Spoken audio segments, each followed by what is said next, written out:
Crank up the volume because you're about to enter the realm of rebels and rock stars.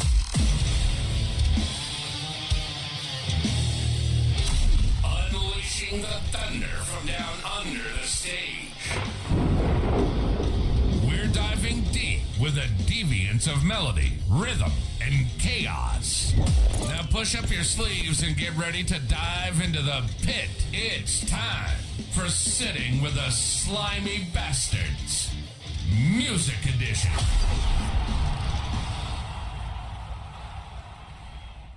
Pleased to have on. I've been following this guy for quite some time, fan of his podcast and fan of the almighty Primer 55. And there's some stuff going on behind the scenes on this, and we're going to jump right into it. I got Josh, and welcome to the show, man. Thank you. Hey, man, appreciate you having me. Thanks for reaching out, and always happy to jump on a podcast. Been doing a lot of them lately. So Yeah, it seems like it's never ending on some, especially with you, because you really moved up, I should say, and I don't mean that in any disrespect. I mean, you really starting to gain ground over this last year, wouldn't you say, especially what you got going on with Dave and all that. yeah, man, it was wild. I This year will be the 10-year anniversary of Talk to Me, and I was talking to my wife, and this was like late last year. I was like, 2025, 10 years. It's been fun. I'm kind of getting a little burnout. And I was like, let's wind it down. And September would be 20 or 10 years of the podcast. I was like, had a good time, blah, blah, blah. And then back in January, I had David Ellefson on the podcast, and I've had him on the show a few times over the years, hung out with him in person a couple of times over the years, and always been friendly with him. Never been like crazy text pals or calls or Right. anything like that. But every time, every day on Blabbermouth, David Ellison says this, David Ellison says that. And I was like, man, why don't you just start your own podcast? And he sat back and he sat there for a second and he was like, yeah, that sounds like a good idea. And it's been wild because I kind of figured I would handle all the tech stuff.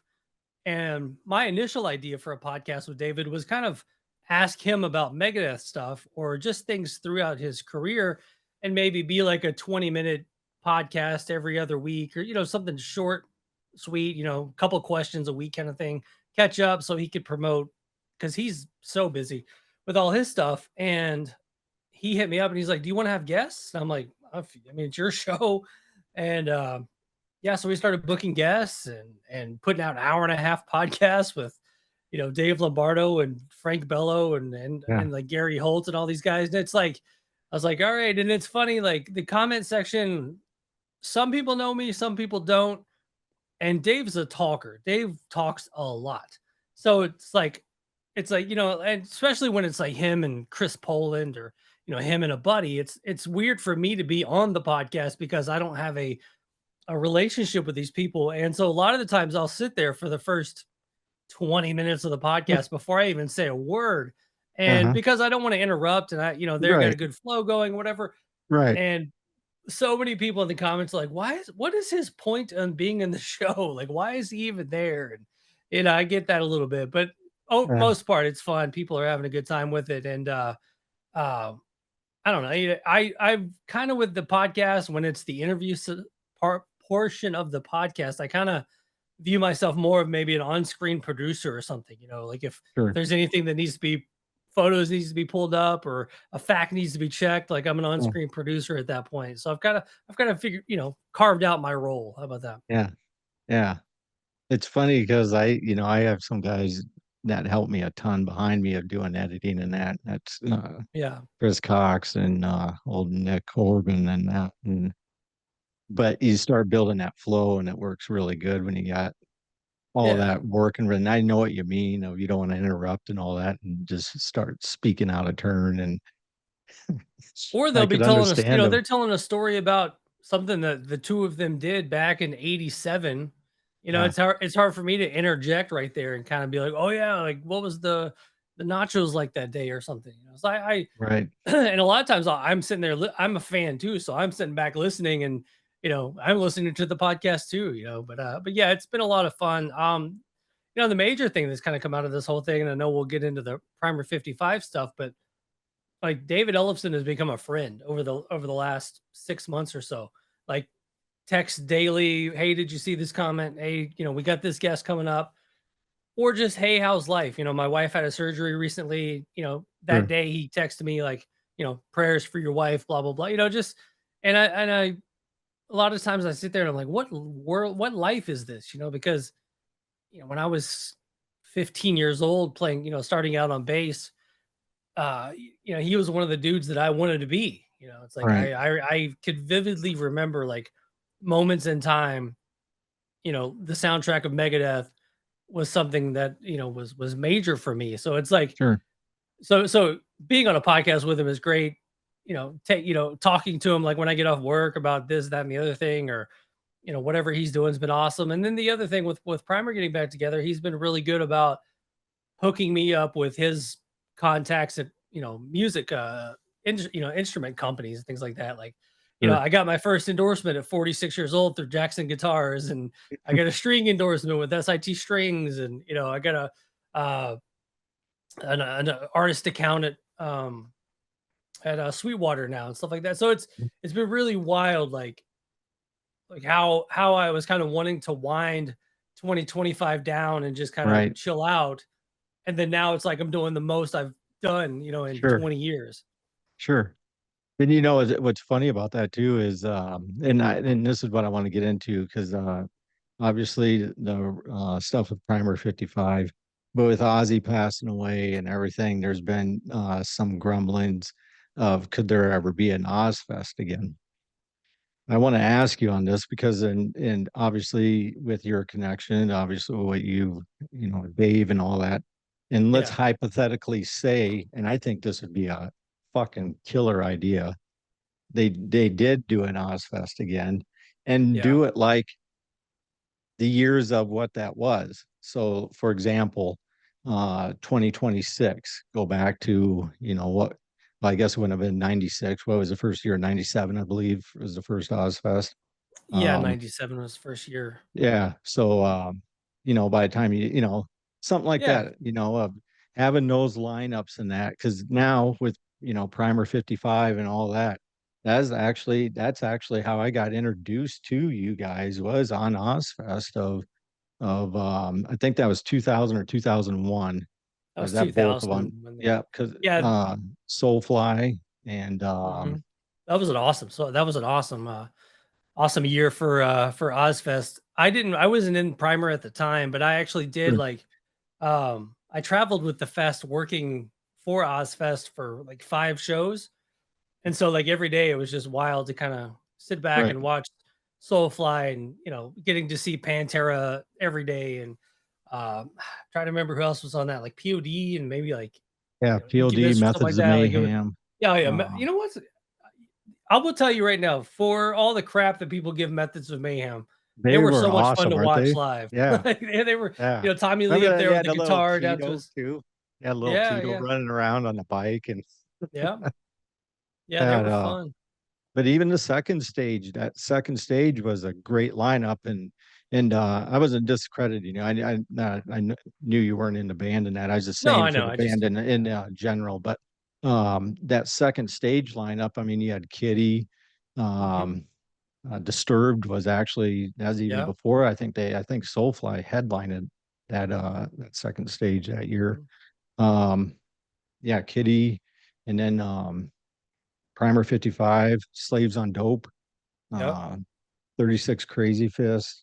God, who am I missing? Yeah, that was a those for early Ozfest were I mean, honestly, up until I don't know if I just kind of checked out for a little bit with music, like in my late 20s, but like Ozfest, I always kind of look back to those first few years, 99, 2000, 2001, and kind of really look at it, because the early System of a Down, early Linkin Sure. Park, early, Primus and Slayer, and all those bands like that were on that um, back then. But as Ozfest carried on, I mean, the lineups had a lot of great stuff on them, but they kind of got watered down with a bunch of like, crazy stuff too. But man, those early Ozfest lineups were so stacked. And that's what I'm getting to, because you take like you new metal band like yourselves, Yeah, right? Um, and what you're seeing now, and with touring and these bands, like you just had who's out there, right? Crowbar is almost selling out almost every night. yeah. Um, Down has been selling out with Pantera. I mean, Oh what yeah. they're doing, right? Um, and you see what's going on behind the scenes on this, and I mean, firsthand. Doesn't that, and with your podcast and that, doesn't that kind of, wouldn't you see where that would come in as being amped up as being a big deal? Oh yeah. I mean, they could definitely do it like kind of how the Warp Tour is doing it now. Kind of more destination, do three or Right. four of them. Kind of bring back the bigger bands from all the years and things like that. But yeah, Sure. it's I mean, it's definitely a cool idea. I would love to see. I mean, you don't necessarily need Ozzy for Ozfest. No. You could because I think we talked about this with I think I talked about this with Ellefson a little bit, but the every time I saw Ozzy, sometimes I was there for the opening band. Like first time I ever saw Korn was opening for Ozzy, Life of Agony opening for Ozzy. Um, and then later on Sepultura on the Roots tour with Biohazard and Danzig. It was Oh yeah. like Ozzy always had incredible opening bands. And Yeah. then on into Ozfest where a lot of the bands of the time, bands of the era, might not embrace the younger bands as much. I felt like Ozzy always had cool, relevant, up and coming openers to where, maybe some of the other bands of the time were trying to maybe still have package deals with the other 80s bands or things like that. But Sure. Ozzy always kind of seemed to have the finger on the pulse. I know it isn't always Ozzy booking the shows and things like that. And there's Sharon Right. and they always had Jack and a lot of input in bands getting on there and things like that too. So, but I mean the Osborne camp always had good opening bands. Sure. Yeah. So with that, with Primer 55, I was planning on having actually Bobby on the show way back, I think this almost a year ago. Yeah, And we've talked back and forth a bunch on chat and that, and it just never worked out. And he's been sick and that kind yeah, of thing. Um, Happy to see everything's back to normal, and what you guys are doing. So why don't you elaborate on what you got going on there and what's that looking like? yeah. I mean, you know firsthand talking to Bobby that, last year he had called me at one point and said, "Hey, if this certain person calls you and says that I've passed, I want you to be the one to break the news." I'm like, dude, don't put that on me. But so I mean, it was touch and go there for a while. I was kind of, worried that he wasn't going to make it through all this stuff. And so yeah, we uh early in the year, he moved to Texas, got the treatment done. I guess they have some good liver doctors there in the Dallas area. They got him set up right. And he kind of hit me up one day and he was like, because I've been telling him for the last 10 years, I'm like, dude, when people come on the podcast, they either love Primer, wonder when Primer's coming back, new metal's back. Like Right. I've been in the trenches for 10 years. He hasn't really been honestly, I think I started the podcast as Primer 55 itself. That iteration that he had at the time was kind of winding down. So um he kind of wasn't in the new metal day to day, like he Sure. was just living Sure. life. And kind of the reason, with Sig New World and all the new metal stuff kind of coming back around. I was like, Right. dude, look at the festival, the Danny Wimmer festivals. I mean, the bands that were not as big as Primer are on the main stage on Danny Wimmer Fest. I'm like, dude, the time's now. And then obviously with him kind of being on the verge of death, uh, put that on the back burner. And then a few months ago, he called me and he said, "Hey, I think we should do." It's like, "Hey, I think we should do a show." I'm like, "All right, well, I called around. I actually reached out to Mikey from Snot. Uh, he's been on the podcast a ton over the years. And I know that he got Snot back together, and very similar situation. Sure. Singer passes away, things like that. So I was like, who's booking this stuff? Because I mean, they're doing great tours. He gave me the guy's name. I sent an email. I'm like, hey, would you like to, because it's the 25th anniversary of Introduction to Mayhem. I was like, Right. would you like to, book some 25th anniversary of Introduction to Mayhem shows? I was either going to get a no, who the hell are you? And I was, cause I was kind of given the green light a couple of years ago to book some shows, and I reached out to a couple of people, and some of the promoters didn't know who we were. And so I was just like, this is just too much for me to do. And so I reached out to an actual, booking agent, and they were like, hell yeah, let's do it. And um, yeah, it came together pretty quick, man. We've got a nice, week long run in October, kind of dipping our toes back in. Sure. But then there's two more tours kind of right after it, uh, ready to be announced, I guess, and then Sure. stuff for 2026 already, getting on the book. So it's been pretty wild, the resurgence of the band after we thought we were going to lose Bobby, and not only did we Sure. not lose him, but now we're gonna go on tour. Right.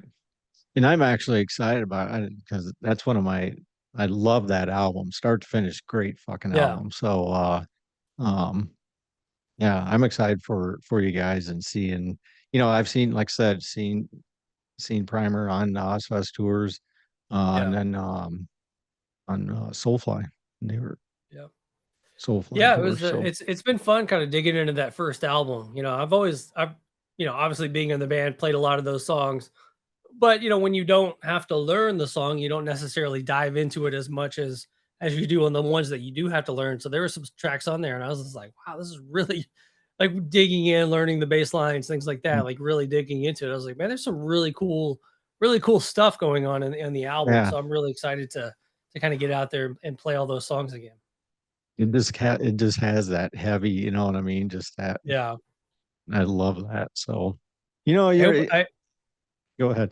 I was gonna say I hope that we get to do all the samples and Yeah, all the in sure. between stuff.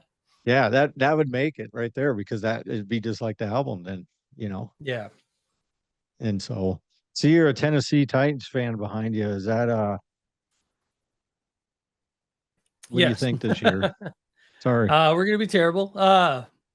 No, it's yeah. I grew up in Nashville, and the Titans came to Tennessee when I my senior year of high school, and so it's like as soon as they came, honestly I wasn't really too much of a sports fan prior to them coming, and I went to a high school where it was kind of the old school Southern high school. The football players couldn't have long hair, and I tried out for the team, made the team, and then the guy was like, "You have to get a haircut," and that's when I had like super long hair in high school, and I was like, "I'm not cutting my hair to play on the football team," and so yeah, I just kind of I just became music nerd and just dove into playing music and playing in bands and stuff through high school.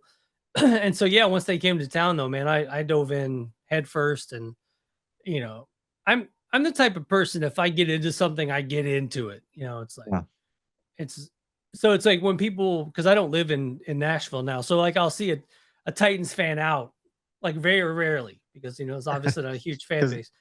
But sometimes I'm like, how deep are we talking here? Are you surface level Titans fan, or are you like, can we talk about like the third string running back Titans fan? sure. but, but no, But they and did. the go ahead. I was just gonna say, I mean, even they just had that new documentary on Aaron McNair, great Yeah. documentary. Oh yeah, he's Um, he's that was the day that he died.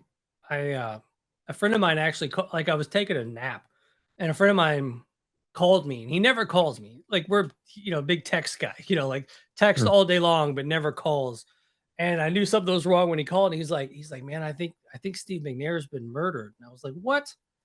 But it wasn't out on the news yet or anything like that. And right, so I went to the living room, turned on ESPN, and they cut into something and graphic up, you know, the dates and all that stuff. And like I cried like I lost a family member. Like I don't even know if I cried like that when I lost like grandparents, things like that. It was because you you're so invested in the team and you're so invested week to week with what this person does.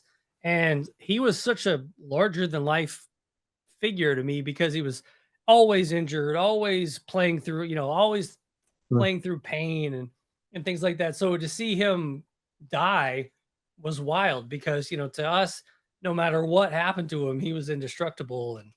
And yeah, so to find out all the, yeah, I definitely don't believe that she killed him. I think, I doubt that a million percent, but yeah, so hopefully one day that'll get figured out. But Yeah. yeah, the murder suicide thing, I definitely don't believe in.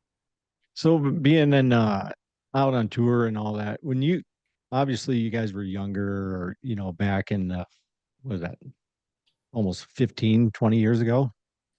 Yeah, I did my first primer tour in '02, and then I was in the band up until '08. Yeah. So yeah, so So it's almost been 20 years since I've been on stage with the band. uh, It's been 18 years. Yeah. so back then, no, I mean when you're out on tour, you probably didn't spend a lot of time when you'd roll into a city, not really sightseeing, nor being probably at that age, you probably gave you know two shits of what was going on at some point, right? You're just there to show up, play, and on to the next, right? Did Yeah, you ever get around to sightsee or a little bit here and there. I mean, not too much. I mean, if we had a day off in a town, uh, I would go do stuff.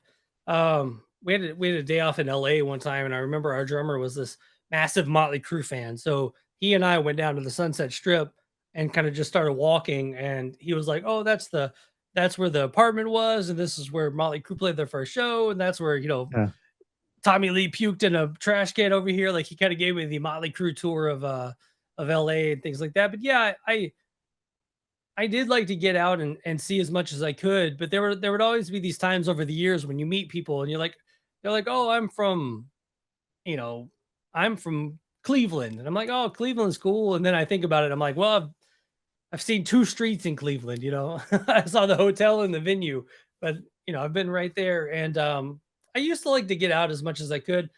Things now, I think with Uber and all that kind of stuff being a little bit more readily available. If right, you want to get out and go do something, you probably much easier to do than back in the day, like trying to call a cab company to get somebody to come pick right, you up at the hotel to go do stuff. So yeah, so I'm definitely excited to get out and get out and see stuff. Go see the go see America again for a little while. right. Well, then you get into these other cities. I think I would just you're intrigued by some of the, what's the back Yeah, history of some of that, you know what I mean? Of like you get into, I'm a huge Elvis Presley fan. So I've right. been to Memphis a couple different times and I try to go down and see all like on Beale Street Yeah. and what I can. So yeah, that's what I find fascinating about a lot of that. So Yeah, I've we played Memphis a few times. I think I've driven by Graceland, but I never, stopped at Graceland. But it's funny to like kind of look back at what like a mansion was at the time and like the perks of like technology. And I know right. like his like three TVs that he had in the Yeah, wall that were like these just like janky TVs, but he wanted right. to, watch like three different TVs and things like that. And just the history behind Elvis and Graceland and all that stuff is it's pretty I mean, I really love the Elvis movie. I mean, I honestly like I mean, the uh I thought it actually depicted him pretty well. I thought it did a pretty good job. I mean, I know that people always like, "Oh, well, that didn't really happen this way or that way." I'm like, "Yeah, you got to give it a little bit of Right. historical leeway because of it's a movie. It's not going to be an actual 100% documentary." But Right. yeah, I thought the Elvis movie. I thought they did a really good job with that. I thought the soundtrack was phenomenal. Yeah, yeah, it was fun. So yeah, I thought it was great. But so what are you into right now? What are you listening to? What am I listening to? Oh, good God. Uh, there's a band here actually locally. They've been around for like 10 years, but they're always out on tour, putting out great stuff. But they have a new album coming out. Band's called Greyhaven, and I absolutely love them. And I got to do they do a thing here. I live right outside Louisville, Kentucky now, and they did a Louisville Loves New Metal thing last year, and I got to participate in it. And the singer of this band, Greyhaven, came to the rehearsal, and he was going to do a couple of songs with the, they just kind of get all the area Sure. musicians and do different covers and things like that.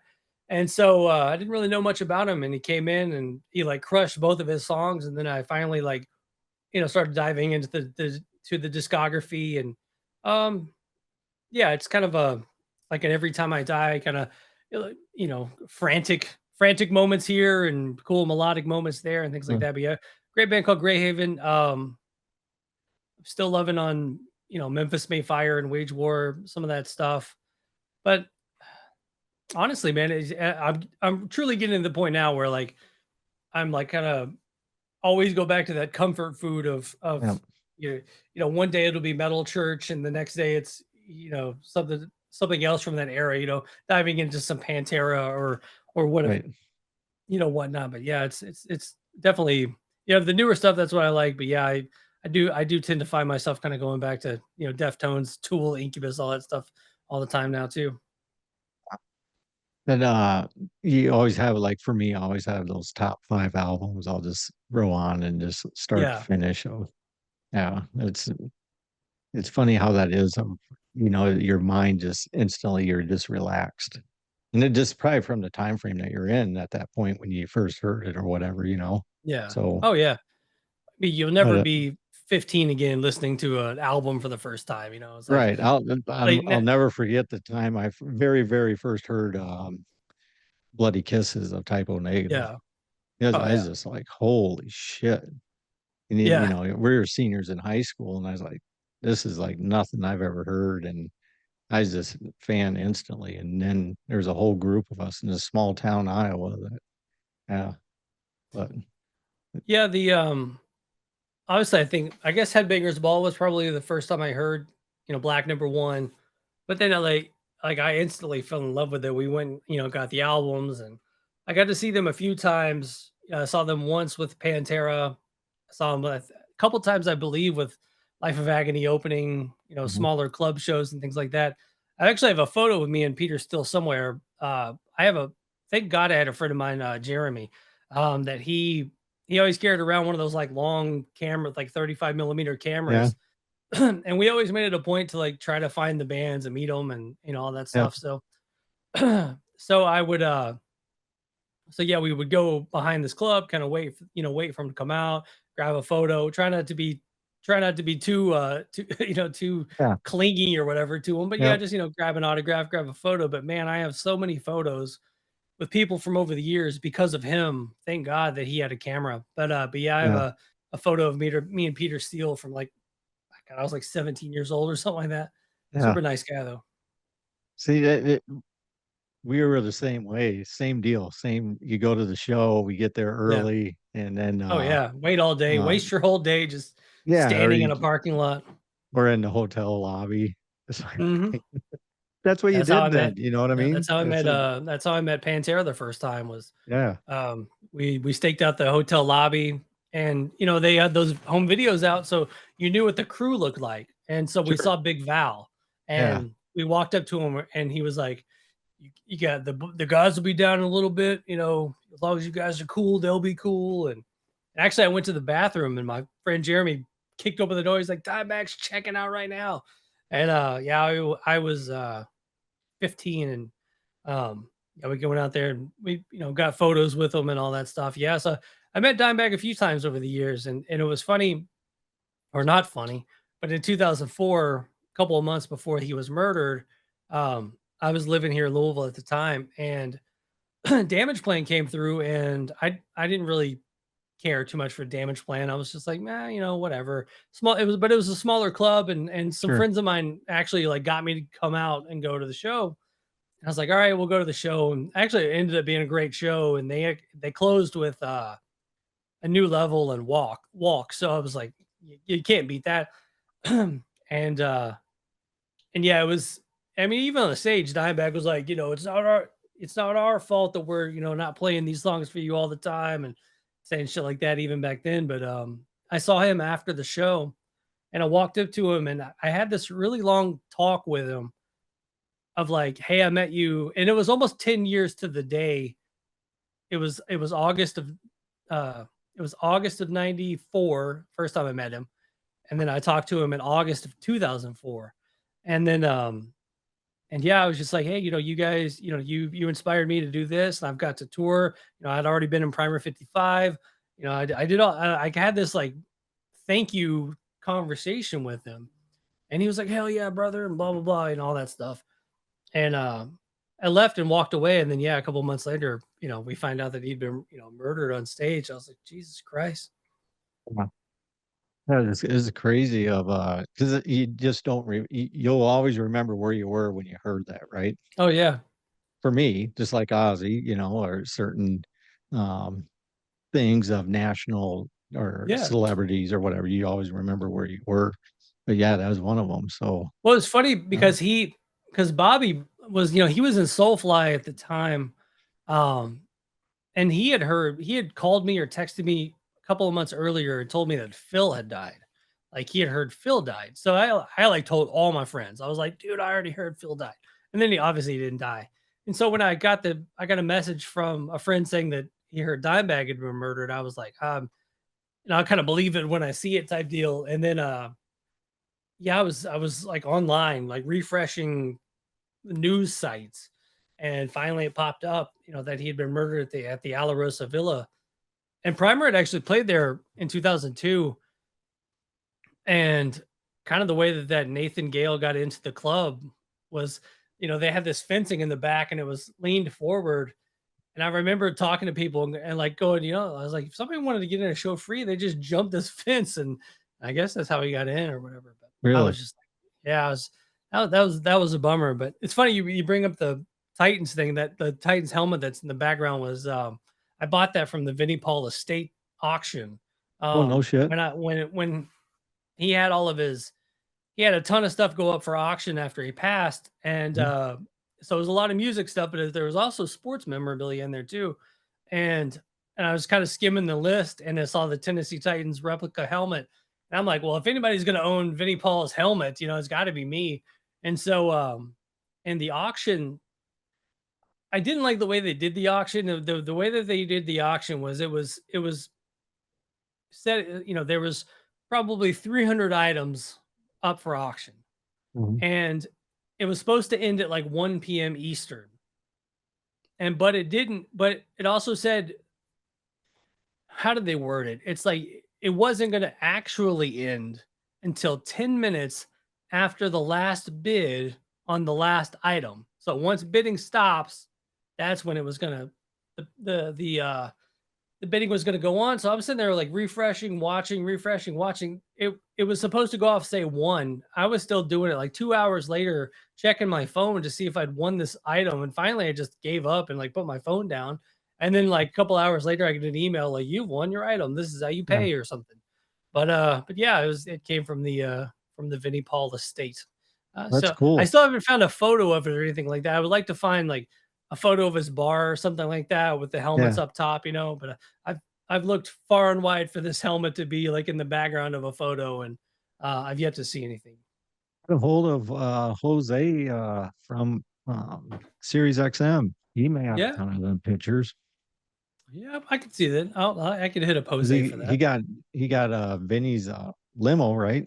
Yeah, yeah. I actually I donated to that uh, project or whatever. So he put Oh yeah, everybody's name yeah, on the inside. So yeah. yeah, my name's on the inside of the limo there. So with the real quick with the primer 55 deal and everything that's Yeah, coming up, what's what's kind of the future coming out going into 2026? Is there festivals involved? Have you guys talked about, obviously Static X is doing their thing. You got Fear Factory doing their thing. right. Soulfly now, I mean, they're always doing stuff. The new metal bands that are Yeah. basically out and about now. That's Spine Shank is another one. They were even selling out, Oh yeah. with um what was that? Yeah.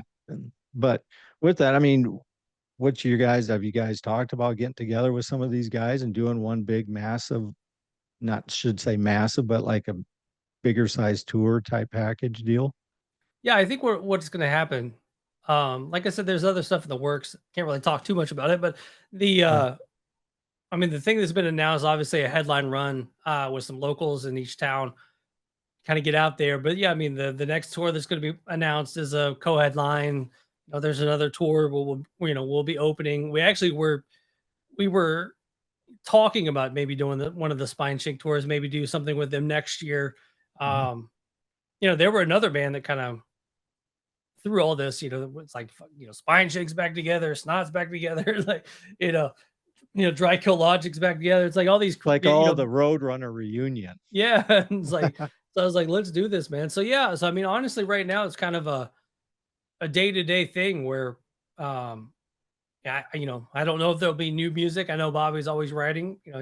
He's always written music all the time. So I don't know if this is gonna spark a creative Sure. bug up him or whatever to get into the studio to do some stuff. And I the, it's so funny kind of doing the podcast thing for so long, and it's I'm the talk to me for so long was just me, and you're the boss of everything. And then Primer comes back, it's like you're the bass player, so do bass player things. And Right. just kind of I'll every once in a while I'll get a, hey, do you know this person, can we reach out to this, can we do that?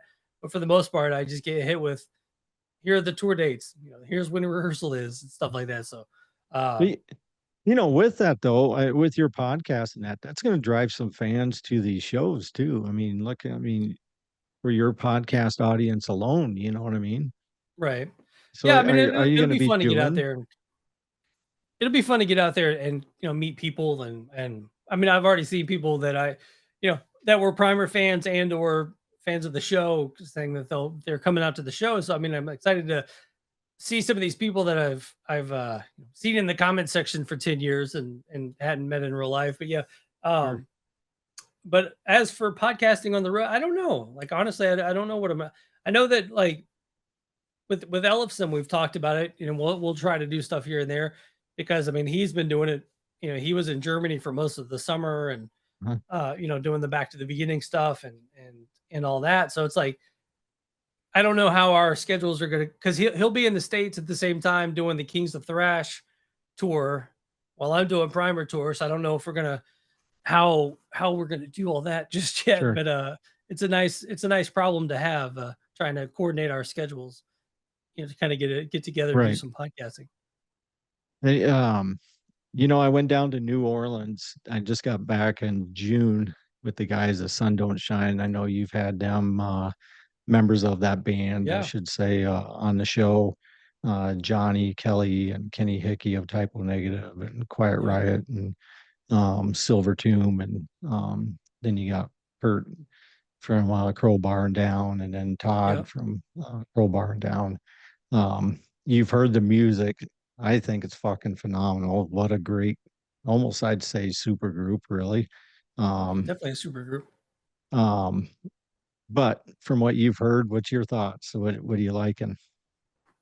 I mean, I'm definitely looking forward to all this stuff coming together, man. With the Sundance, every time they put something out, I mean, I even when they were doing the I Am or whatever, before they changed the name Sure. and things like that. So, um, yeah, I mean, you can't go wrong with those four dudes on a record.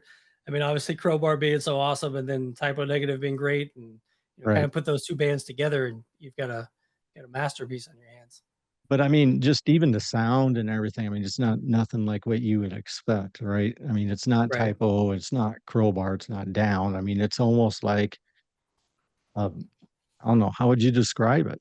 It's like a Seattle meets Southern rock, really, Yeah, is I was what gonna I would say like say. maybe like some Soundgarden vibes in there, or something too. But Yeah, yeah, I mean Kenny's right. got a really cool voice. I really like his singing And and stuff.